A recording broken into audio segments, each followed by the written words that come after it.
Hi there, this is Two Legs Better, and today I will talk to you about the greatest mental models in life. This is something that is not necessarily a secret. However, most people don't really know about it. The reason is that our brain has a certain way of thinking. It's basically a linear way, a singular way, and we are not very good at handling multiple tasks and think backwards, think from a overarching perspective. Those things may sound like cliche, but I want to illustrate to you in this episode how they can basically it can change your life. It applies to multiple settings, and I'll use many examples, some examples to show you that.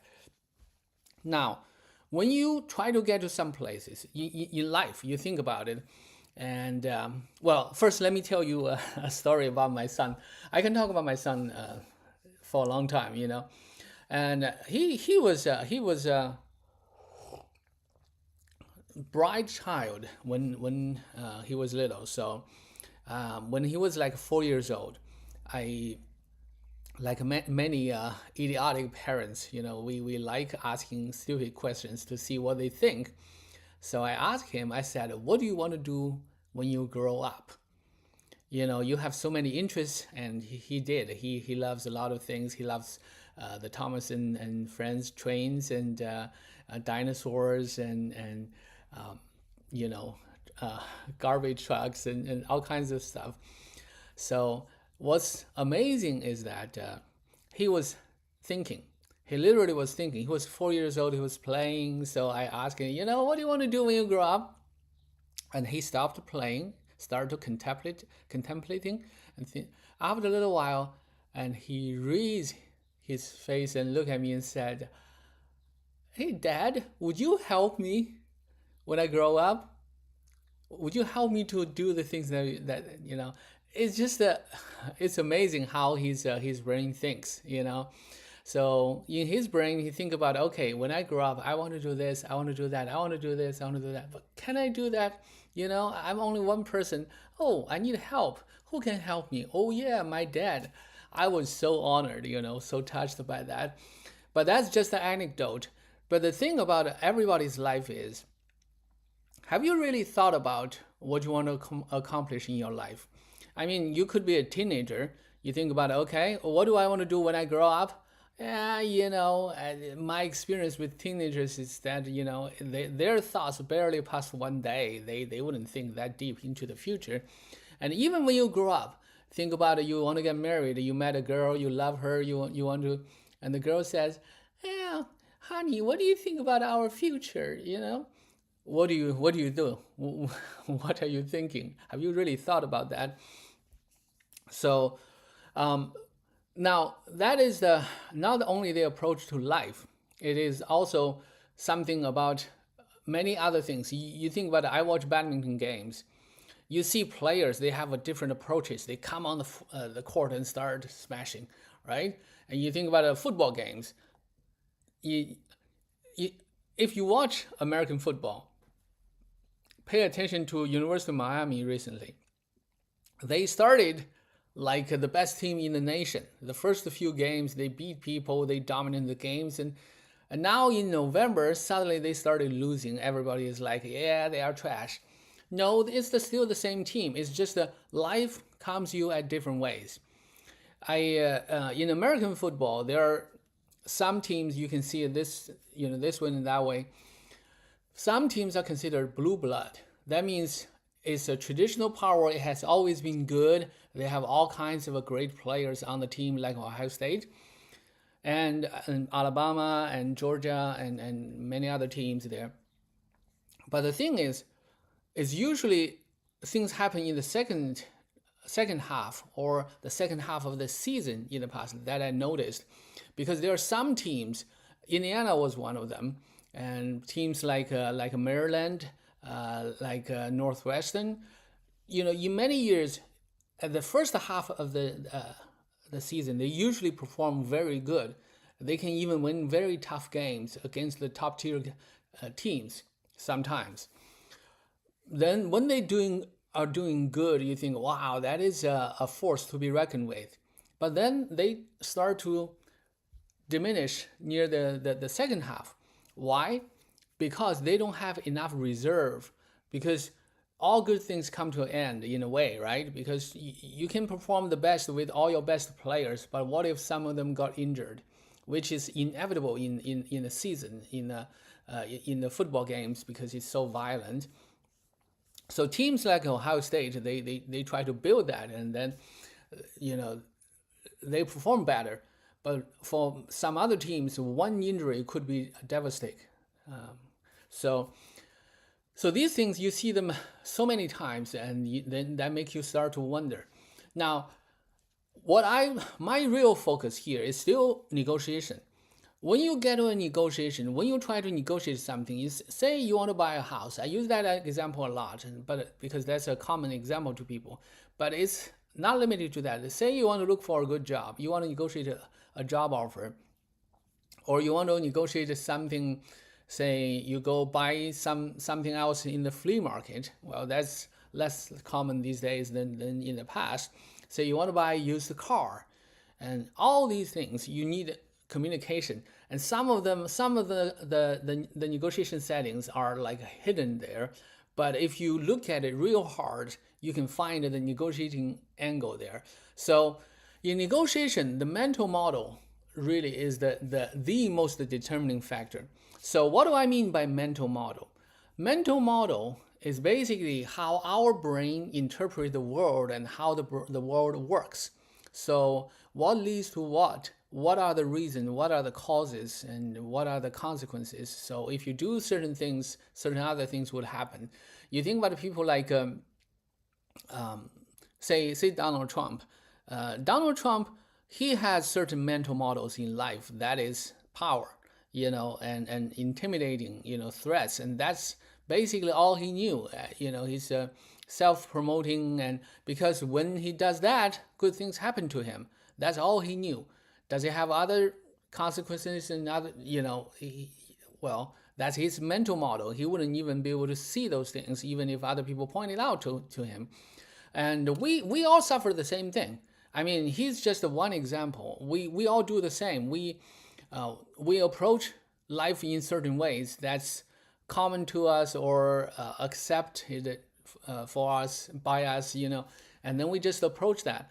And that is dangerous because life is very complex. And if you are kind of a simple that way, it's easier to figure out. And there's a lot of potential issue comes with that. But what do I mean by the mental model here? Now, I want you to think about life in terms of a maze. You think about life as a maze. This is a typical one. Let's see this one. So, do you maze? So this is do you maze? Wow. There's so many of them. Okay, I didn't know that. Well, let's use this one. This one seems like a suitable example here. So this is a maze. You get in from here, the top left corner there, right? And you end up there. This is in life, okay? So suppose you want to end up here, but what's tricky in life is if you make a different turn, you go somewhere else. But the good thing about this is, if this is a maze, you want to get there, if you have a goal, if you know where you're going, let's say in a negotiation, do you know where you're going, what the outcome would be like? So now, but this is where you're going. And why is maze such a good representation of life? Is because of these things. This is what you see. You see how tall the grasses are? So when you are in the maze, like you are in life, you don't have the overarching view. You don't have the bird view. You don't have this. You don't have this view. You can see where everything connects, where it leads to. You don't have this. What you have is this. So you see, okay, do you go the left or you go right?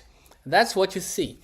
So So you don't have this bird view. When you are inside, it's like you are the frog in the well. You only see what you see, and that can be really, really problematic. Now the thing is, how do you solve a life puzzle here? Okay, and suppose this is the life puzzle you want to solve, right? So you start from here, you enter here, and then you can go, okay, I can turn here, and then I find out that's a dead end. I go back, and I keep going forward, and that's another dead end, and then I change to something different, right? If you try, well, that is the approach most people do in life. Well, I would say majority of people, almost everybody does that in life. You just go forward. You face the issue, you solve it. And negotiation is the same. A lot of people just go in blindly and say, oh yeah, I want a good deal. So, okay, you face the issue, you try to solve it. But that is suboptimal. It's not the optimal way of dealing with things. What is the optimal way? Well, go backwards, or go, well, it's not necessarily backwards, but you go from the end, because you think about it, you treat the end as the beginning, and then you retrace your step, right? Because then that will lead you to all the things that, because if you can say, in order to be the last step, you need to go somewhere before that, right? And then in order to get there, you need to some other things. It's the most efficient way, and because that will give you the only way of doing that. I still remember when I was little, when I first played with maze, I was handed a pencil and an eraser, because you need to go there wrong and erase that and go back. But if you go backwards, you're likely needing that, because that's much clearer.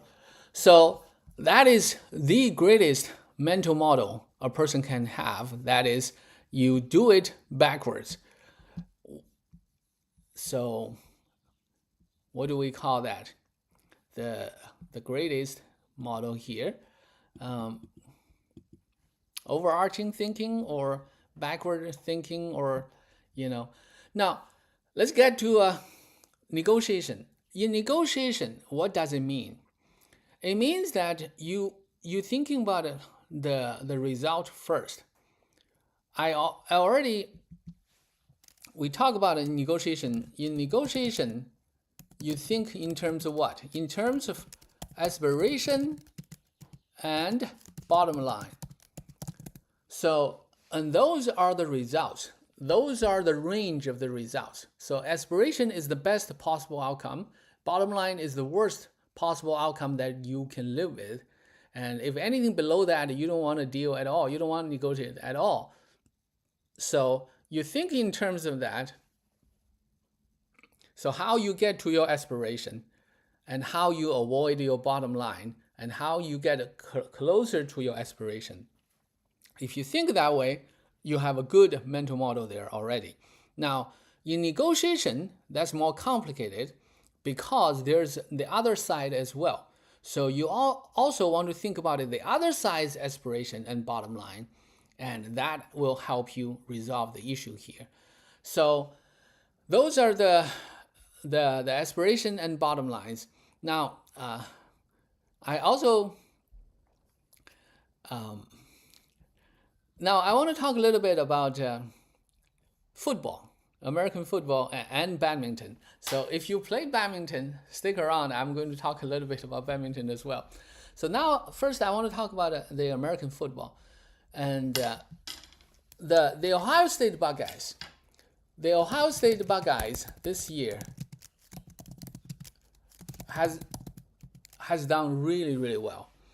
And one thing I want to tell you what they did really well is the whole football world has taken notice is how slow the Buckeyes are playing.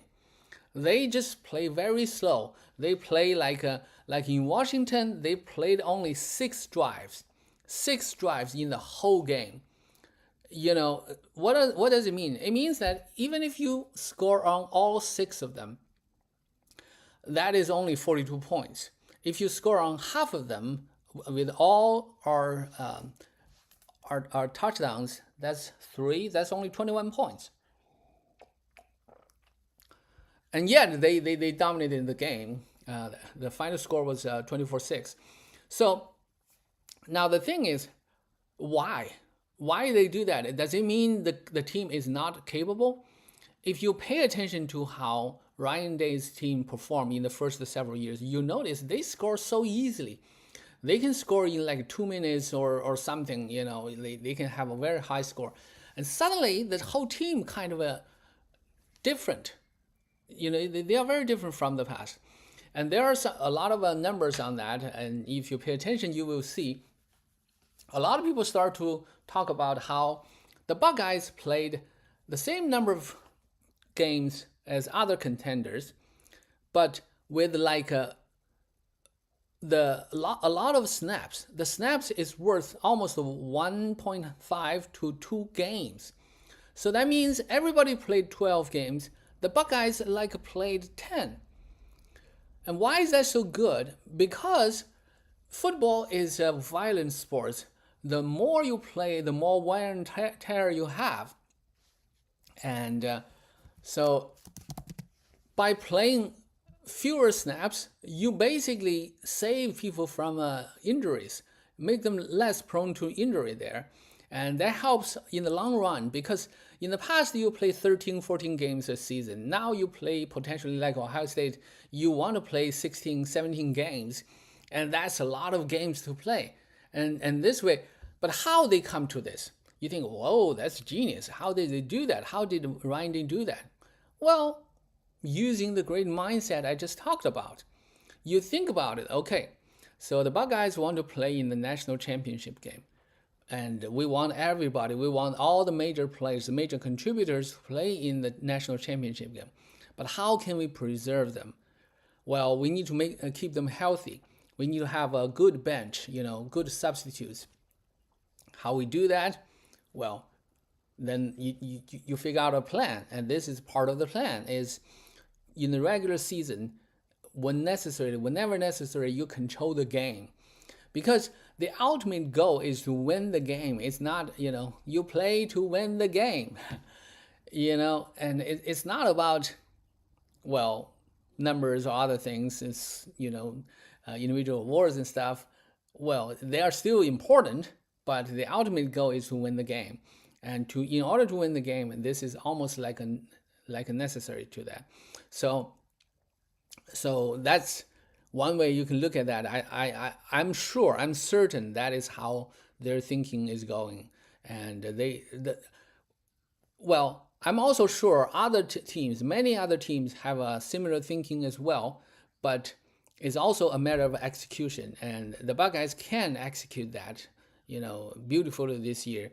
But other team may not. And even in other years, the Buckeyes, like last year and the year before, the Buckeyes may not be able to execute that to perfection. Now that's that. And then the other one is badminton. How can you apply the mental model of backward thinking into badminton? Well, I want you to think about what's the end? Well, not the end, but the last step of hitting a badminton. Well, before the racket hit the shuttle, right? So you want to generate power when the racket hits the shuttle. Now, how you generate that power? In order to generate that power, it actually comes from when you twist your finger. So there is a rotation of the head of the racket. Okay, so that is how you generate power. And in addition to that, you also have the swing of the shuttle, the racket head. So that adds to that as well. That's the second part of the power. And the third part of the power is how your arm works. And then there's your shoulder and your body. So you think about the purpose of a badminton play is you want to send the shuttle somewhere you want it to go, the place you want them to go. And in order to do that, you need the hitting of the shuttle in certain ways. In order to do that, you need the racket to move in certain ways. In order to do that, you need your wrist and fingers to move in certain ways, and so do the elbow and the shoulder and your whole body.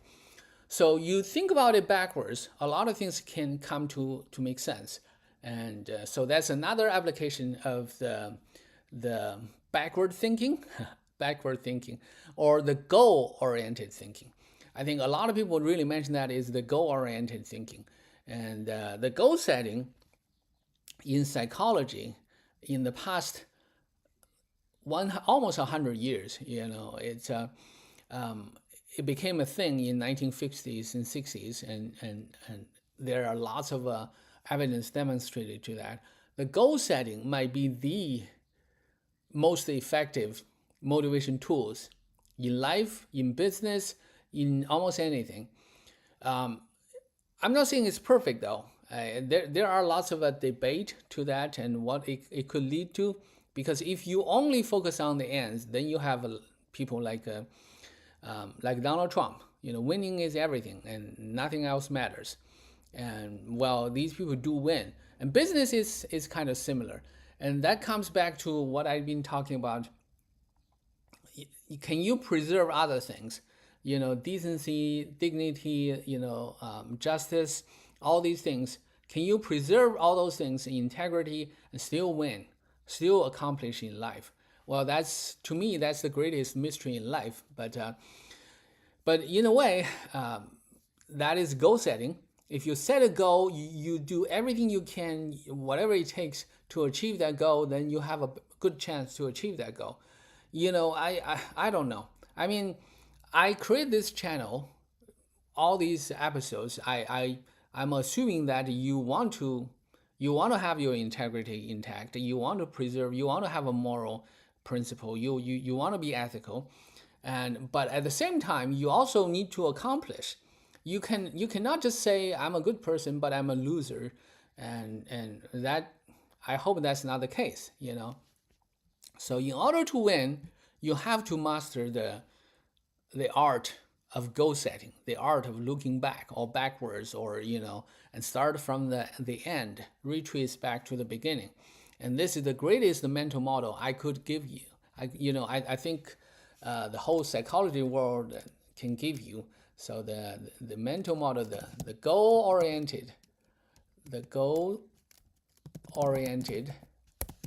mental model. I'll just leave it like that. So now to summarize a little bit, I think in order to open up your thinking, try to break your own thinking pattern, to get out of your own comfort zone, and to think backwards, not just forward, not just linearly forward. Sometimes go backward and and break your pattern and then rebuild it and think from different perspective. And the goal-oriented mental model is a great tool to have. Now, this is 2 Legs Better, and that was the episode on the mental model. And please subscribe and come back. And in the meantime, have a great week.